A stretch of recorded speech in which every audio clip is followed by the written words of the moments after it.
Welcome everybody to part 18 of the Pokemon Gold walkthrough, and I'll give you 3 guesses as to what this part contains. That's right, this is nothing but endless amounts of constant water. That's all this part is going to be nothing but a big surf fest. Thank God, though, I bought myself some super repels, giving me 200 steps without running into any wild Pokemon, so I'm able to traverse this great ocean without having to worry about any wild battles, because when I did the test run of this, by God, it was up to, okay, if it wasn't for the fact of the speed-up process that you can use with Visual Boy Advance, it would have easily been a 20-minute process altogether. Just doing the wild battles. It's not including all the trainer battles. If this would have included all the wild battles along with the trainer battles, it could easily be a 40-minute part. So thank God I decided to scrap all of it. Since I am recording on a Monday, obviously the day that I'm going to be uploading this, I'm able to talk to, I think her name is Monica of Monday, and she gives you the Sharp Beak, which I give to my Pidgeotto, because what other kind of Pokemon am I going to teach flying type moves to? None of them. I'm not going to be teaching to any of them. Alright. Also, earlier on you saw that if you Rock Smash that one rock to the left and check in the hidden area, you can get yourself a Hyper Potion. Alright, so here we go. Wild Battle Encounters. These are the Pokemon you would have seen a lot of, okay? Now, first off, doing the Rock Smash gives you a 90% chance that you're going to get a Krabby and a 10% chance that's going to be a Shuckle. Now, again, with Rock Smash, I think it's only like a 50 to 7, I think it's somewhere between, 50-70% chance that a wild Pokemon will actually encounter you. During my test playthrough, when I was trying to find out which rock contained the Hyper Potion, all 3 of them ended up being a Krabby battle. So the fact that this time I didn't get a Krabby battle is pretty cool. Also, you're going to notice some extreme lag about halfway through this video, because when I recorded for it, I swear to God, the whole process of it was nothing but fucking slowdown. There will be times where you'll see pauses, there'll be times where you'll definitely see the audio and the video do not match, like, whatsoever. It's a pretty solid second delay, and again, that's the kind of stuff that only really bothers me and really no one else. But I mean, because of the fact that when I recorded this, it was slowing down so much, it was painful. Now, the total amount of trainers here, the funny thing is that the ocean consists of 2 routes, Route 40 and Route 41. Why that is, I can't really say. I don't know why they just couldn't make it one big route, but they decided to make it 2. On route, and also in both areas, you get different Pokemon, so it's a little bit weird. Not extremely different, but it's noticeably different. But also, on Route 40, you have about 4 trainers to run into. Route 41, you have 10. Now, keeping track of all of them is pretty hard, and I was really happy I was able to find them all in one go. You're gonna see, probably 2 parts, not so much getting lost, but going to an area, seeing there's no trainer there, and going back. And I literally had to write down the number of trainers I was going against on Route 41 because of the fact that, like I said, I want to fight every single trainer in this walkthrough, and I didn't want to miss out on anybody. And it is really easy to miss one of the 10 trainers in Route 41, because Route 41 is where the Whirl Islands are. That's 4 separate islands, basically, in a boxed out area. So it's very non-linear.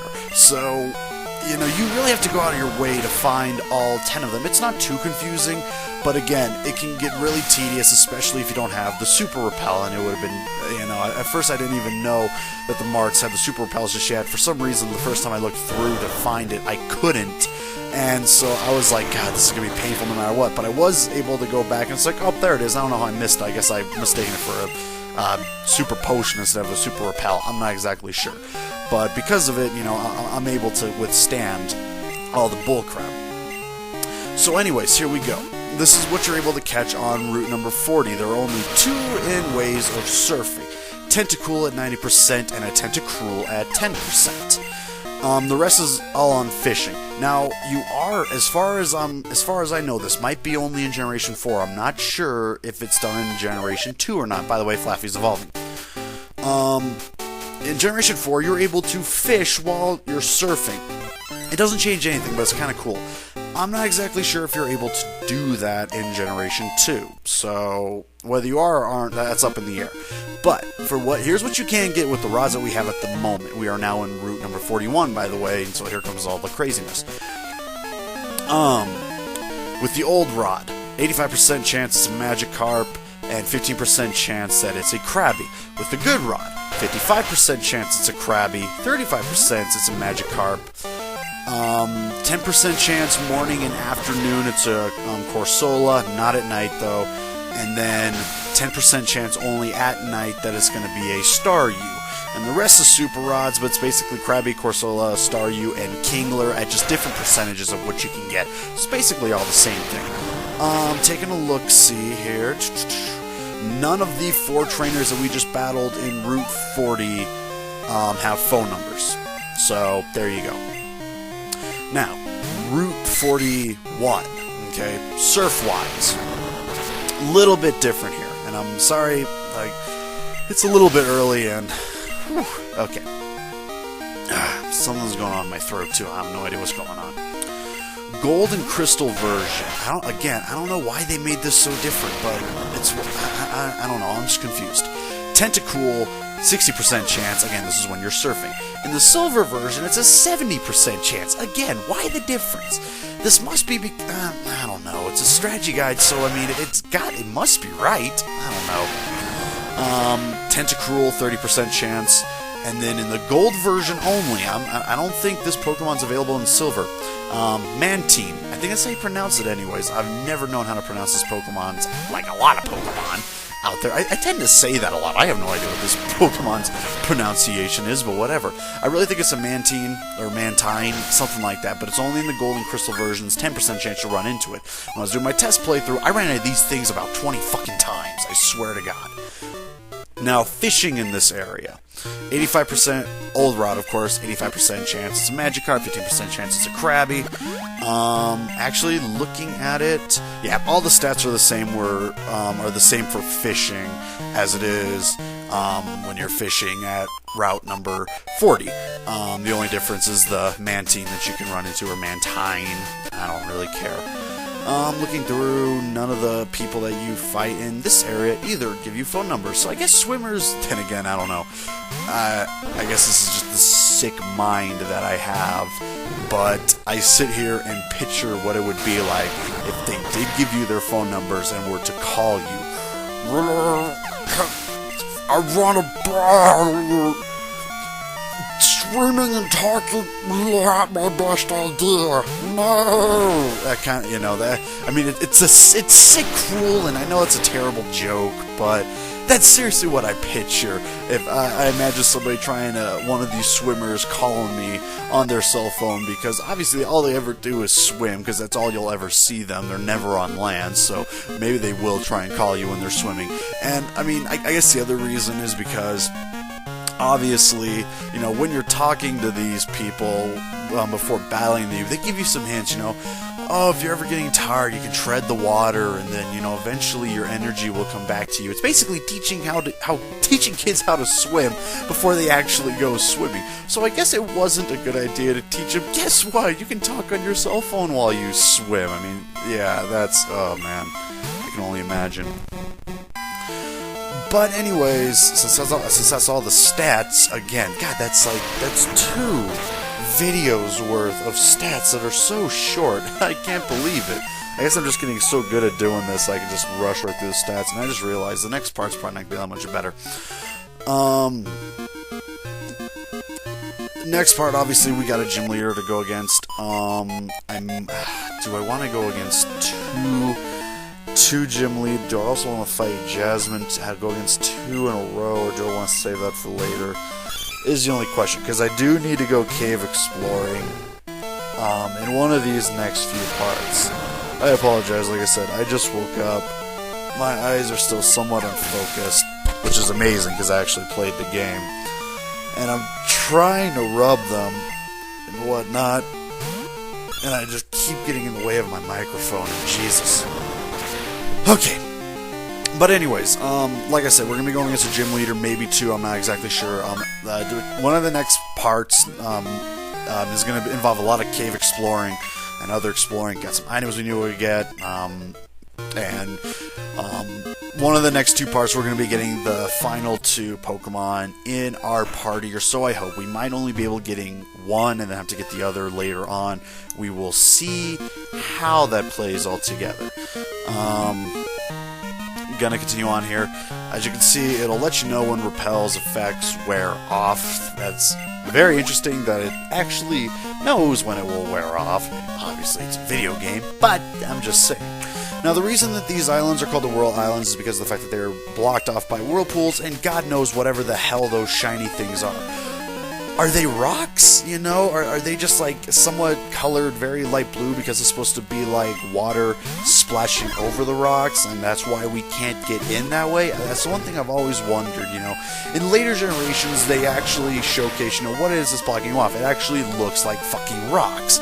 But in this, they're just like little, it looks like raindrops, basically, or, oh god, what is it? Those shiny emblem things. God, what am I thinking of? The moon tears. The moon tears in, Majora's Mask. That's what they look like. So, are they rocks? Is that what, are they supposed to display rocks that keep us from going in there? But, you know, again, the Whirl Islands, because of the fact that the whirlpool is basically blocking us. For silver, that's where you end up getting yourself Lugia. Now, in Heart Gold Soul Silver, you're able to get Lugia and Ho-Oh, both of them, no matter which game you play. The only difference is that, you know, if you're playing the gold version, Ho-Oh will be level 40 or 50, I think, and then Lugia will be level 70. Playing Soul Silver, Lugia will be level 40 or 50, and Ho-Oh will be level 70. So that all depends. As far as Generation 2 goes, I don't think you get the option of going against both of them. Just like in Generation 4, Heart Gold Soul Silver, you're able to get the legendary birds, and you can only get the legendary birds in Generation 2 via trade. Or at least as a kid growing up, I've never known any other way to get them other than by trade. And the same goes for Lugia and Ho-Oh, you know, not being able to get one or the other. Because I can actually do this game pretty fast. Actually, no, here's what I'm going to do for Lugia's sake. Because I won't be able to get Lugia because I'm playing the silver version. What I'm going to do is, because obviously I need to explore the Whirl Islands to get all the items anyways, you know. The only downfall is that there's going to be no payoff. One or two things is either going to happen. It really depends on how much free time I have and if I really feel like doing it. I'm either A, going to go through the Whirl Islands completely, get all the items, and then showcase where Lugia would be. Or I would start a silver playthrough, not on the channel, mind you. I'll just start one separately, so then after exploring all the Whirl Islands, I can actually showcase Lugia and the battle with it. We'll see. Highly doubtful. You know, with the way work goes, it is extremely doubtful I'll actually get around to actually playing through all of Silver just to do that, you know. Yeah, I've really got nothing else to say other than that, you know. There's just pretty much no way I'm going to end up going against it. I'll probably just get all the items and be like, here's where you would run into Lugia. Because basically, the fight with Lugia is pretty much the exact same as Ho-Oh, except for that Lugia is a psychic type and Ho-Oh is a fire type, so there's going to be moveset differences. And the only other difference that I really know of is that Lugia has an extremely high defense and special defense, so it's a little bit harder to damage it. Now, in turn, that usually does in fact make it better because of the fact that because it's harder to kill, chances are you're not going to make it faint before you get the chance to actually capture it. You can get it to a really low HP beforehand. Ho-Oh, no, not so much. You fuck up, you fuck up. Now, I'm going to try my God-given hardest to catch Ho-Oh. If it faints or whatever, then that's it, you know. I'm not going to replay it many times just to try and capture it, you know. If I attack it and it, like, gets a magical critical hit and accidentally kills it, then that's it. It'll be like, whoops, sorry, I couldn't capture it. I really want to try. I don't know what it is. I guess just like with the legendary dogs, I would really like to be able to try and catch them, but again, since this is not a 100% as far as the Pokedex goes, it doesn't bother me if I don't. But again, I will try, okay? I'll give you people that I will try. And I don't want to have to resort to trying to get the Master Ball in order to do it, But, I mean, if I do end up getting the Master Ball before going against it, then I am going to do just that, you know. But I won't cheese and just be like, boom, Master Ball. I will actually fight it for a bit just to showcase what kind of moves it has, and then use the Master Ball to catch it. Or maybe I'll try and catch it legitimately using, like, Ultra Balls and whatnot, and then if it just gives me a hard time, I'll be like, fucking and throw out a Master Ball. We'll see. Like I said, we're just going to play this shit by ear. Because, like I said, I don't want to have to force myself to constantly fight it again and again and again and again just to try and capture it when I'm not trying to do the full Pokedex. Uh-oh. Oh my god. Can it be Seaking? Fuck yeah, Seaking! Seaking! Oh, now that's the way to end a part.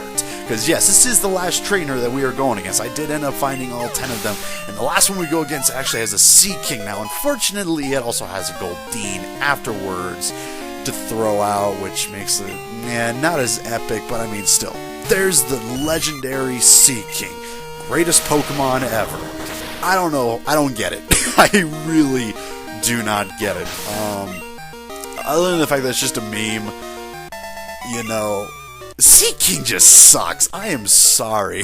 I know a lot of people are probably gonna bash me for saying that, but you know, I love the meme, but god damn it, does Seaking suck. maybe that's the whole entire purpose of the meme, is that, you know, it's like, fuck yeah, Seaking, even though it sucks. I don't know, but you could do that for anybody, you know. Fuck yeah, Caterpie. Fuck yeah, Wurmple. You know, why Seaking? What? Maybe it's because Seaking is literally pretty much... Okay, Seaking's not literally the worst. There are a lot of other terrible Pokemon, but that's going to be it. I'll see you guys later.